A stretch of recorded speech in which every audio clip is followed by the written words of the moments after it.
मित्रांनो, सध्या सगळीकडे पंढरपूरच्या वारीचा उत्साह शिगेला पोहोचला आहे.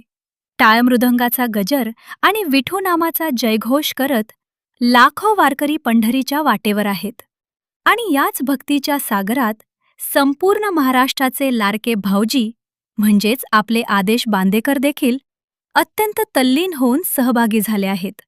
सोशल मीडियावर त्यांचा वारीतील तो हसमुख चेहरा आणि उत्साह पाहून तुम्हालाही वाटेल की सगळं कसं अगदी आनंदात आणि भक्तिमय वातावरणात सुरू आहे. पण मित्रांनो, या आनंदाच्या पडद्यामागे एका व्यक्तीच्या मनात मात्र प्रचंड भीती आणि धाकधूक लपलेली आहे. ती व्यक्ती दुसरी कुणी नसून त्यांच्या पत्नी म्हणजेच सुचित्रा बांदेकर आहेत.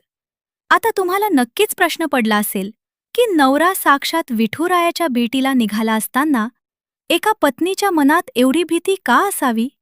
यामागचं कारण अतिशय भयंकर आणि काळजाचा ठोका चुकवणारा आहे.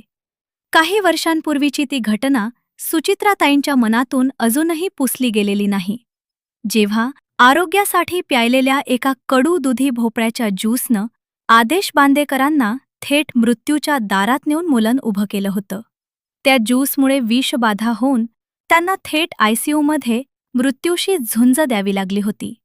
तोच भयंकर प्रसंग आठवून सुचित्राताईंना आज वाटत आहे की 40 ऊन पाऊस आणि वारीच्या या कठीण प्रवासात आदेश यांच्या प्रकृतीला पुन्हा काही त्रास तर होणार नाही ना?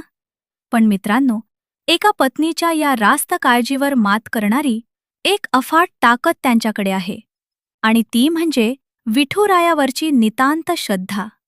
जो माणूस साक्षात पांडुरंगाच्या भेटीला पायी निघालाय, त्याच्या केसालाही माझा विठ्ठल धक्का लागू देणार नाही.